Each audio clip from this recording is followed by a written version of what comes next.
Hey guys, it's your girl Megan James, and today we have a different setup for my review of Baddies Caribbean episode 1. I just got a gaming computer because I want to start streaming, but in the meantime, I'm going to use it as a way to do my little podcast thing, a little practice for my to do my reviews and stuff. I do not have my notes today, you guys, so I'm gonna be hopping from scene to scene. And I do not have my Zeus login password thing, so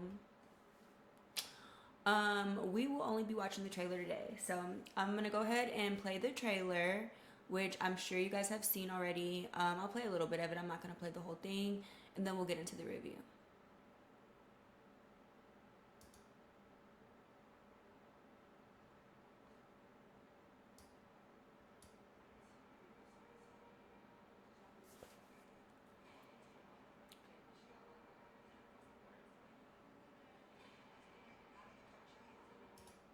Y'all, it's too loud for me.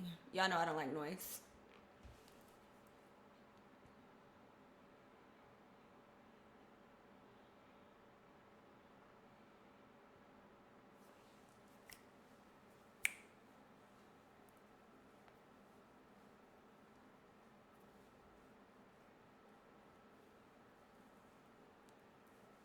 Body, yeah.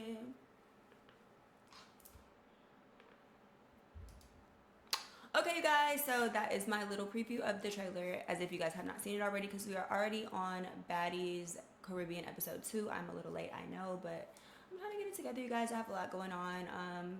So yeah, anyways, I loved the first episode of Baddies Caribbean. It was really, really, really good.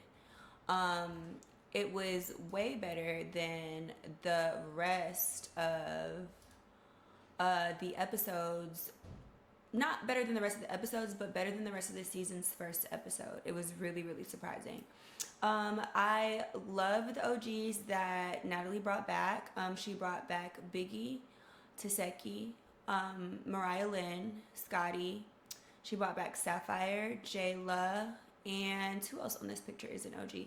And sorry guys, if you catch me looking up, it's because like my screen is on top of me, so I'm not like looking dead at y'all, but y'all get the picture. So yeah, those are the OGs she brought back. The injured reserved, which I kind of felt was really weird, because let's talk about the injured reserve list. So many girls come out to try out for Baddies, right? And they only pick like a few newbies. And I just don't feel like they should have an injury reserve list. It's like either you on the cast or you not. Even though I do like the two injured reserve girls, Anna Mac and Rolly, I love both of them. I just feel like there's no need for injured reserves. Like I feel like Natalie should give those spots to like girls that deserve, like two new girls that deserve a shot. But you know, it ain't my show, it's Miss Nunn's show, so she running it how she running it. But I do like the two choices for injured reserve, and I do like her new choice, her choice of new girls. We have Gretchen, Bianca Bonney. I do not know what the one with the blonde hair is named, but she got down in the auditions with um, Diamond the Body, I believe. Diamond the Body was on Now That's TV, and she has made her way to Baddies. I really, really like Diamond. She's a really, really cool girl. So I'm happy for her. And then we have Blueface's sister, Callie, who also has been on reality TV before. She has her own like show with her mom on their like CIX something network. And then we have Meatball, who is an Instagram comedian, and she's hella funny. So Natalie did a great job with picking the cast. Gotta give her kudos to that. Baddies Caribbean episode 1 starts off with Natalie pulling up in her Rolls Royce. Yes, Zeus cut the budget check, and she is she is getting the OGs ready to meet the new girls. So Natalie pulls up with the old gang: Jayla, Biggie, Scotty, Taseki, Mariah Lynn, Sapphire. I might be missing somebody, but and she gives them chains. I respect Natalie for gifting them chains. It's like, you know, I've only been on like one episode of Baddies, and it was the original one. I just know that those girls be going through a lot. Like I feel like I don't know how much they get paid, but it has to be like a traumatic experience for however many weeks they film. So it's just like, you know, I like that Zeus and Natalie give them incentives to continue to film besides money. You know, Natalie gifted them a chain. I know that at the end of every season, Lemmy gives them really nice gifts at the reunion. Like, he gave us Versace robes. Sometimes they get bags. So he gives them like really good incentives, and Natalie gives them really good incentives to stick around. Um, so they're all sitting on the boat discussing like what's gonna happen at dinner later, the new girls that are coming, and Jayla addresses Biggie about something that she said online. Apparently, there was like a podcast or maybe like a virtual something or other where Natalie and Jayla were on, like maybe live or something like that. And Natalie was asked to give her opinion on like a fight or something like that. And I think Natalie and Jayla's opinion was that Biggie lost or something like that. And then Biggie went back on her platform and said that she would slap Jayla. So Jayla addresses Biggie on the boat, and you gotta respect it. Like, if anybody say they gonna slap me, we gonna have to address that. One thing that I do like about the season, not even the season, like the cast is beautiful. Like, and then like the girls have stepped it up. I feel like every season they step it up. Like, this is the prettiest I've ever seen Biggie look. Even though like I'm not the biggest fan of Biggie, like she's kind of annoying, like just in my opinion. Like, I don't dislike her. She seems like she could be a fun girl to be around, but like sometimes her thought processes don't be making sense to me. But she looks beautiful. Like, literally hair, makeup, everything looks great. So shout out to Biggie, she looked great. That beef was addressed. I also noticed that Mariah Lynn and Sapphire were able to be in the same room together. So their beef must be squashed. And yeah.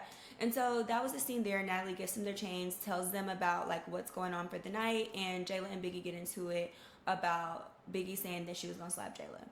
Then I may be wrong on like how they switch over the scenes because I don't have my notes with me and I'm not going all the way upstairs to get the notes.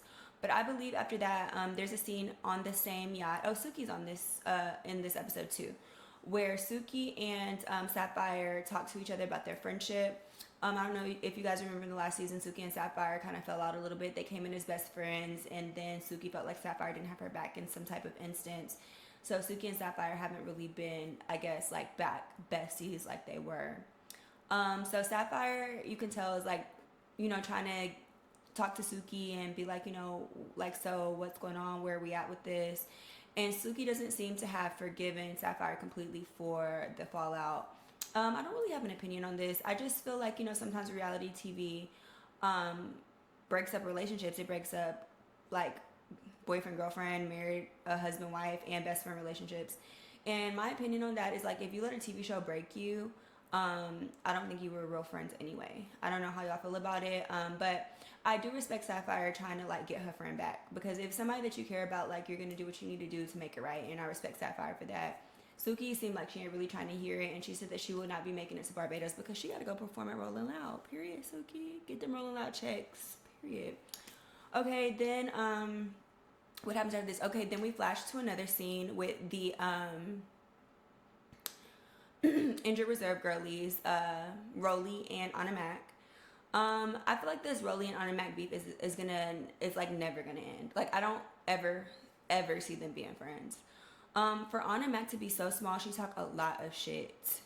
Like, Anna Mac has even talked shit about me on Twitter. I had to check her for it. We cool now, but it's just like Anna Mac really be popping it. And Rolly, like, I like Rolly. Like, people always be telling me that like I'm biased because I had Rolly on my podcast or whatever. But Rolly, when I was around her, she was so nice to me. Like, so nice. She took me out to eat. Like, I, you know, flew her in or whatever for my podcast and stuff, but she was just a real cool girl. So maybe she's different on TV and different with her, like, TV relationships, but in real life, Rolly is cool. But I just don't foresee this beef ever being squashed. They ate each other up, too. Anna Mac ate Rolly ass up, and Rolly ate Anna Mac ass up. So it's just, like, I don't have, like, I like one of them more than the other. I mean, I can say that I probably like Rolly more than Anna, because Rolly ain't never said shit about me for real, and like she's a really cool person. But as far as like on the show, like they're both even to me as of now, as far as like, you know, like, I don't know, maybe I do like Rolly a little bit more than Anna. I don't really know Anna, so maybe I am being biased. But that's what happened in that scene. And so do they get to the dinner? Okay, yeah. So after that, Rolly and Anna go, I guess, their separate ways, and then everybody goes back to their hotel rooms to go to the dinner.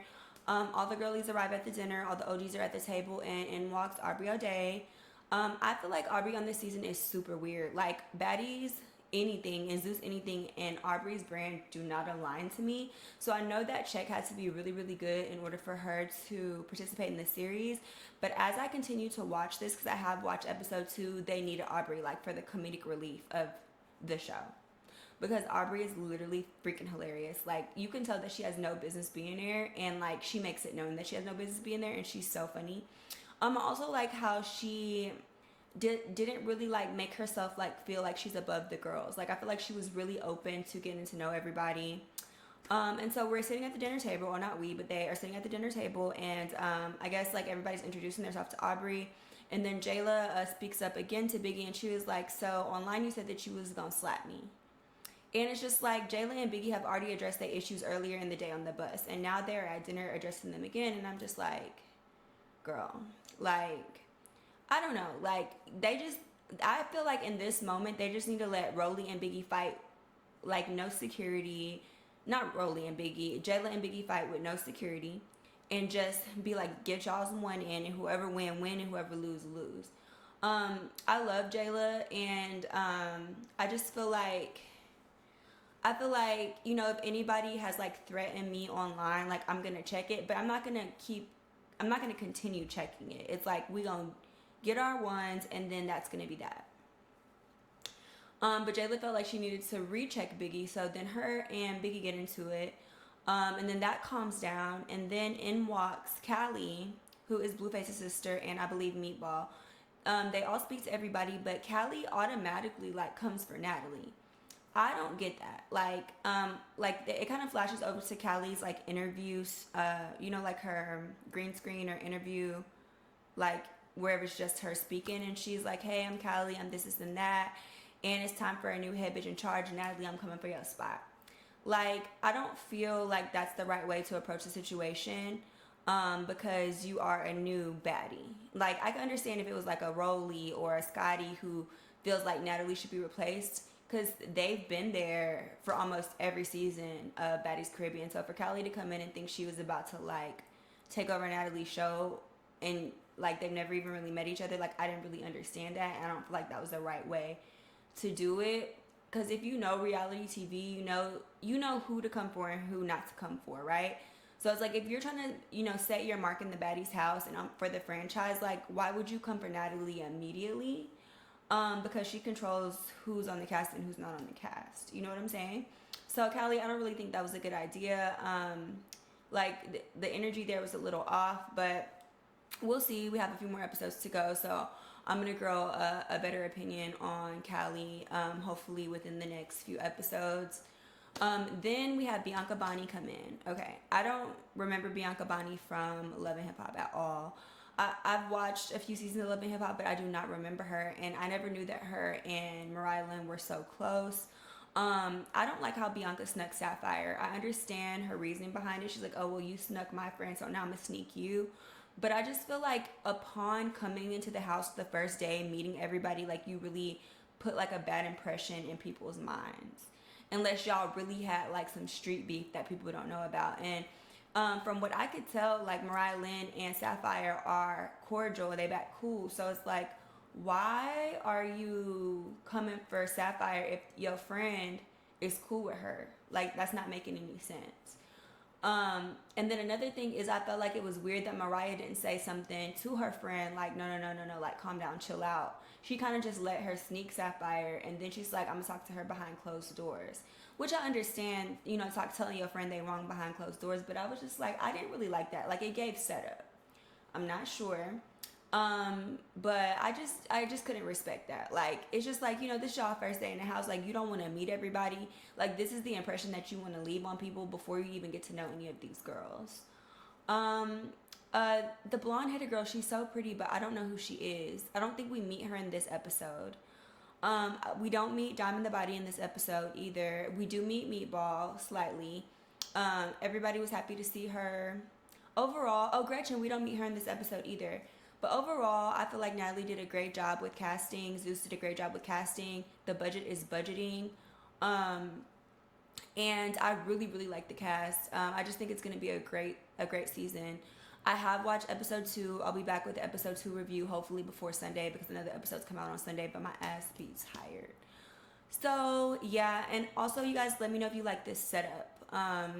The next time I do this, like I'll be able to go like clip by clip with you guys, you know, so that we'll be on the same page of what we're talking about. But this is all I got for y'all today because everything that I need is upstairs and I'm not coming from the basement upstairs to get no notes, to get no phone for nothing. But that's the end of my review. Let me know if you guys like this setup, and let me know you guys' opinion on the cast, and period. And I'll see you guys next time.